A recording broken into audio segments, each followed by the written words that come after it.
Halo guys, halo semuanya, selamat datang kembali di channel Alu Cerita Film. Dan bagaimana kabar kalian? Tentunya Mimin selalu doakan agar kalian dalam keadaan baik dan sehat selalu. Untuk kali ini, Mimin akan membahas alur cerita Donghua series dari film Throne of Steel untuk part yang ke-18. Bagi kalian semua yang belum sempat menonton video-video sebelumnya, Mimin saranin untuk langsung menontonnya ya. Linknya ada di deskripsi. Dan jangan lupa bagi kalian baru mampir untuk mensupport channel ini terus ya, agar Mimin selalu semangat dalam menghibur kalian semua. Dan tidak berlama-lama lagi, Mimin akan masuk ke dalam alur ceritanya. Di episode sebelumnya, Hao Chen telah memenangkan pertarungan ujian perburuan iblis di babak penyisihan. Dan dari tempat ujian sihir, Xin Lin bertemu dengan rekannya dari kuil sihir. Dan ia adalah Nona Sui Jusing dan Huang Yi. Dan mereka semua adalah kesatria tingkat 5. Xin Lin mengatakan kalau kesatria tingkat 5 pasti bisa lolos dalam 2 pertandingan pertama. Dan itu sangat membosankan sekali. Dan dari tempat ujian pejuang hari ke-1, para peserta pun masih saling bertarung untuk memenangkan babak penyisihan. Nona Wang Yuan dengan nomor 23 pun memenangkan pertarungan tersebut dengan begitu mudah. Wakil ketua kesatria yaitu Tuan Reng Wukuang sangat senang melihat gadis cantik yang memenangkan pertarungan itu.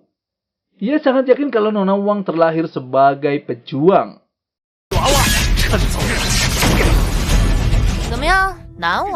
Di sana juga ada seorang gadis dari kuil jiwa, yaitu Nona Xiao Xiaomo, yang ikut dalam ujian perburuan iblis. Ia bertemu dengan seorang gadis dari kuil jiwa, yaitu Nona Chen Ying. Ia mengatakan kalau ia ingin sekali bertarung di arena pertarungan nanti dengannya. Di sisi lain dari tempat pertandingan ujian pris penyembuh, Sima Xian dengan nomor 18 dan ia sedang bertanding melawan peserta pris nomor 23. Mereka saling menyerang satu sama lain. Lalu Xian mempunyai trik untuk mengalahkan lawannya dengan menghancurkan pilar-pilar untuk memantulkan kekuatannya dan membuat lawannya sangat kewalahan. Namun lawannya meminta jurinya untuk mengeliminasi Sima karena menurutnya Sima bertarung dengan cara curang. Lalu jurinya pun mengumumkan kalau peserta nomor 23 memenangkan pertandingannya. Healer nomor 23 pun sangat senang karena memenangkan pertandingan tersebut. Tapi juri juga mengumumkan kalau Xian langsung lolos ke babak final atas keputusan wakil kepala kuil yaitu Ruo Sui, dan membuat semua orang terkejut. Xian pun sangat senang karena telah memenangkan pertandingan tersebut sampai ke babak final. Di sisi lain, Hao Chen sedang berlatih sampai mencapai tingkat puncak 4. Dan sebentar lagi kemungkinan akan menerobos ke tingkat 5. Di saat bersamaan Nona Sui dari kuil assassin sedang berjalan dengan tongkatnya karena ia tidak bisa melihat. Hao Chen pun langsung menghampirinya dan mengira kalau Nona Sui dalam bahaya. Hao Chen tahu kalau Nona Sui tidak bisa melihat dan ia ingin segera membantunya. Namun Nona Sui menolaknya. Para anak buah dari Nona Sui pun mengira kalau Hao Chen hanya merusak waktu santainya saja dan ia akan memberi pelajaran kepada Hao Chen.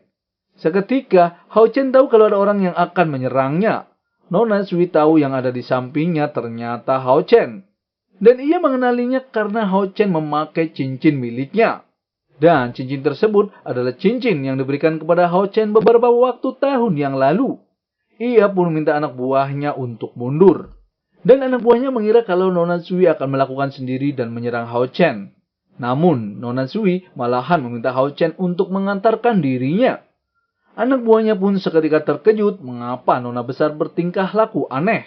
Dan ia akan segera menyelidiki siapa sebenarnya Hao Chen yang membuat Nona besar menjadi luluh.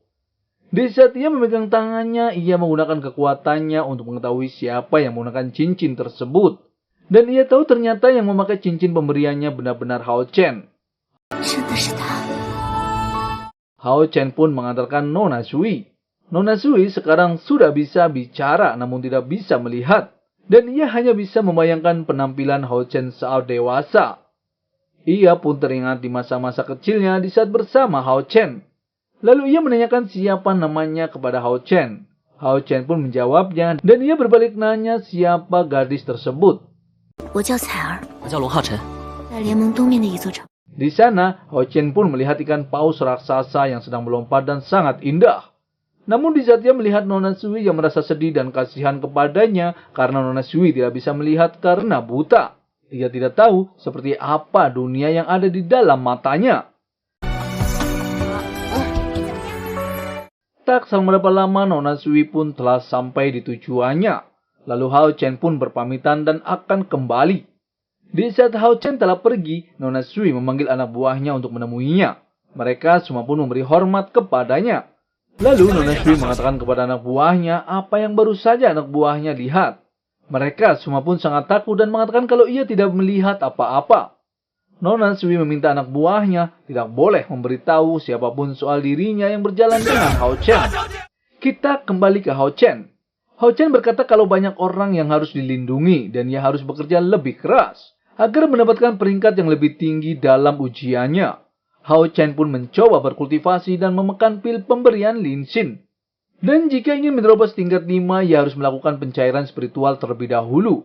Tapi Hao Chen selalu gagal. Dan ia tidak tahu apa itu pencairan spiritual. Di saat bersamaan, Guru Yehua pun datang dan ia mengatakan kalau Nona Xin telah memenangkan pertandingan di babak pertama. Tapi kali ini ada banyak kesatria yang kuat, yaitu asasin yang pandai dalam segala keterampilan rahasia, penyihir jenius yang bisa mengendalikan api dan apa. Dan yang mengejutkan lagi ada seorang gadis dari kuil jiwa yang dapat memanggil anjing neraka kepala 3 tingkat 8. Lalu membuat lawannya pingsan ketakutan. Dan kemampuan mereka semua mendekati kesatria tingkat 5. Dan kesatria tingkat 5 sudah bisa melakukan kekuatan spiritual mencair. Hao Chen pun sangat terkejut melihatnya. Guru Yehua berkata kalau ia belum pernah menggunakan spiritual cair saat melatih Hao Chen. Karena itu semua terlalu berat untuk Hao Chen. Dan sekarang ia akan mengajari dan menunjukkan kekuatannya. Ia menjelaskan setelah mencapai tingkat 5 dan menguasai penggunaan spiritual cair, Hao Chen akan menyadari kalau spiritual cair lebih murni dan lebih kental dari spiritual biasa. Selain itu, dengan bantuan spiritual cair, keterampilan dan kekuatan fisik akan meningkat. Gurunya pun langsung mengajari latihan tersebut kepada Hao Chen. Beberapa waktu kemudian, di hari kedua kompetisi kesatria, Nona Xin pun akan melawan seorang kesatria pria nomor 46, yang sok kuat dan sok kegantengan. Hao Chen tahu kalau pertandingan tersebut menentukan siapa yang kuat yang bisa lolos. Pria tersebut mengira kalau Nona Xin hanya mengandalkan kecantikan untuk bertarung. Nona Xin pun mengatakan kalau ia tidak akan menggunakan trik kecantikan untuknya. Ia tidak akan segan-segan untuk mengalahkannya dengan kekuatannya. Lalu pertandingan pun dimulai. Nona Xin pun mengeluarkan tunggangannya dan bersiap untuk melakukan serangan. Lawannya nomor 3 juga mengeluarkan tunggangan yang begitu seram, yaitu beruang es. Namun ternyata beruang es itu beruang es yang belum dewasa. Kekuatannya hanya membuat Nona Xin geli-geli saja. Lalu Nona Xin pun ingin mengakhiri pertarungan itu dengan cepat. Ia langsung menyerang dengan tekniknya dan membuat kesatria itu tumbang dan terkapar. Kesatria itu tahu kalau Mei Gue, yaitu tunggangan Nona Xin, sudah mencapai level 6. Jadi ia pun mengakui kekalahannya dan meminta Nona Xin jangan menyakiti tunggangannya. Guru Yehua tahu kalau tunggangan Nona Xin sudah mencapai level 6. Dan semua itu kemungkinan besar akan mencapai 10 besar. Curi pun memutuskan kemenangan telak kepada Nona Xin. Lalu pertarungan selanjutnya pun akan dimulai, yaitu Hao Chen melawan Guiwu. Ayahnya Guiwu pun merasa senang akhirnya anaknya akan melawan Hao Chen. Dan ia pasti akan menambah Yehua kalau anaknya memenangkan pertarungan sesuai kesepakatan bersama. Guiwu juga sangat meremehkan Hao Chen yang tanpa tunggangan dan akan mematahkan lengan dan kaki Hao Chen. Seketika ayahnya terkejut melihat wajah Guiwu yang babak belur. Guiwu mengaku kalau itu semua karena menarik perhatian Master. Setidaknya Master tersebut berada di level 6. Padahal semua itu ulah Hao Chen. Ayahnya merasa senang karena anaknya yang pura-pura jenius banyak dikelilingi orang-orang yang iri. Ia meminta Guiwu mengikuti arahannya dalam bertarung. Di saat bersamaan Hao Chen pun maju ke atas arena pertarungan. Di sana, ia berpapasan dengan seorang kesatria tingkat 5, yaitu Yang Wenzhao. Ia sangat penasaran dengan Hao Chen yang sangat kuat. Dan ia menebak kalau Hao Chen adalah pewaris Tuan Xingyu, yaitu ayahnya Hao Chen. Lalu, pertandingan pun dimulai. Guiwu yang sedikit stres selalu membuli Hao Chen yang tidak mempunyai tunggangan. Dengan gayanya yang sok keras tapi ternyata kertas. Tanpa basa-basi, Hao Chen langsung mengeluarkan teknik momentumnya untuk bersiap dan menyerang. Guiwu juga mengeluarkan tunggangannya. Ia teringat dengan perkataan ayahnya yang telah mengajari untuk mematahkan akumulasi momentum Hao Chen. Ia pun mengikuti arahan ayahnya yang sok tahu. Di saat Hao Chen sedang mengumpulkan akumulasi momentum, Gu Wibu memilih menunggu dan mundur. Guru Yehua tahu kalau ayah Gu Wibu yaitu Gu Ying mengetahui kelemahan akumulasi momentum Hao Chen, yang setiap keterampilan memiliki kekurangan. Semakin lama waktu yang dibutuhkan untuk mengumpulkan momentum semakin kuat serangannya. Tetapi energi yang dikonsumsinya dan serangan itu harus diselesaikan dengan 3 detik. Jadi Gu Wibu hanya menunggu waktu yang ditentukan. Baru ia akan menyerang Hao Chen. Selama Hao Chen tidak bisa memukul Gu Wibu selama 3 detik, ia akan memenangkan pertarungannya. Dan setiap menit akan menghabiskan 500 energi. Tapi Hao Chen sudah mengambil 2 menit terakhir dan menghabiskan 1000 energinya. Bahkan jika Hao Chen mengakhiri momentumnya, ia tidak bisa mengalahkan Gu Wibu dengan sisa energinya. Dan jika tidak menghentikannya, Hao Chen juga akan tetap kalah. 3 menit pun sudah berlalu. Dan dipastikan setelah 4 menit adalah batas energi level 4. Dan kemungkinan Hao Chen akan kehabisan energi bertarungnya. Dengan sombongnya Gu Wibu akan menyiksa Hao Chen berlahan dengan belatinya yang dilumuri racun olehnya. 4 menit pun telah berlalu. Namun Hao Chen masih mengumpulkan akumulasi momentumnya. Yang membuat Tuan Gu Wibu sangat terkejut. Kenapa Hao Chen masih bisa mengumpulkan momentumnya? Gu Wibu mengira kalau energi Hao Chen telah habis dan ia pun bergegas menyerang Hao Chen. Namun di saat Gu Wibu akan menyerangnya, Hao Chen menggunakan tungku rohnya untuk memulihkan energi momentum kembali. Para tetua di sana pun sangat terkejut melihatnya.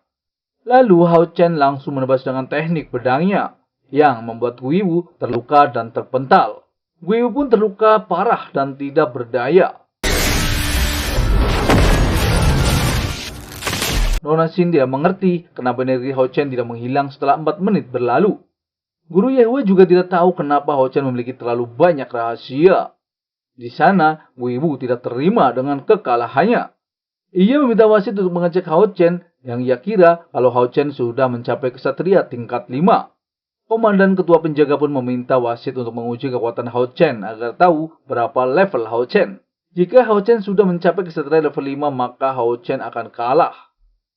Di saat wasit mengetes energi Hao Chen, ternyata Hao Chen hanya memiliki kekuatan energi 1803 dan belum mencapai level 5. Jadi wasit pun mengumumkan kalau Hao Chen lah pemenangnya. Di sana, Tuan Gu Ying sangat kesal kepada Guru Yehua karena ia mengira kalau Hao Chen menggunakan trik untuk menyakiti anaknya. Namun Guru Yehua tahu kalau Tuan Gu Ying lah yang telah memakai trik kotor. Lalu Gu Ying mengatakan apakah Guru Yehua akan benar-benar berani menamparnya atas taruhannya. Karena Gu Ying adalah perwakilan dari kota tersebut. Seketika, Guru Yehua pun menggunakan teknik peredap dan langsung menampar keras wajah Gu Ying. Guru Yehua menasihati Gu Ying untuk menjadi orang yang jujur walaupun berbeda pendapat. Ia meminta berterima kasih kepada Hao Chen karena ia tidak memberitahu trik licik miliknya. Guru Yehua pun pergi meninggalkan Gu Ying. Di sisi lain, ketua komandan kesatria sudah mengetahui sedikit tentang identitas Hao Chen. Dan ia tahu kalau Hao Chen mempunyai nama depan Long. Ia memerintahkan kepada pengawalnya untuk jangan membocorkan informasi apapun tentang nomor 97 yaitu Hao Chen di luar. Di sana Nona Xin juga berkata kepada Hao Chen apa yang sebetulnya terjadi tentang teknik akumulasi momentumnya. Hao Chen pun menjelaskan kalau semua itu karena tungku rohnya yang memberinya 1 menit lagi akumulasi. Dan memperpanjang waktu emas 3 detik menjadi 4 detik. Hao Chen juga merasa energinya mencair. Dan itu adalah tanda-tanda Hao Chen akan menjadi kesatria tingkat 5. Jadi Hao Chen pun ingin berlatih secepat mungkin. Kesatria tingkat 5 yaitu Yang Wenzhou pun ingin menantikan hari di mana ia bertarung dengan Hao Chen. Dan bagaimana keseruannya, ini adalah sedikit bonus tentang adegan misteri mata hitam Gu Wibu dan Master Level 6. Dan itu semua karena Hao Chen. Di saat Gu Wibu sedang berjalan-jalan, ia membuli anak kecil dan mengambil permen miliknya. Di saat ia akan memukul anak kecil tersebut, Hao Chen pun langsung menghentikannya dan melempar Gu Wibu. Kedua anak buahnya juga dengan mudah dikalahkan oleh Hao Chen. Lalu Hao Chen pun membuat mata Gu Wibu terluka dan membekas. Gu Wibu pun sangat kesal dan siapa yang telah melakukan semua itu kepadanya. Oke, sekian dan terima kasih.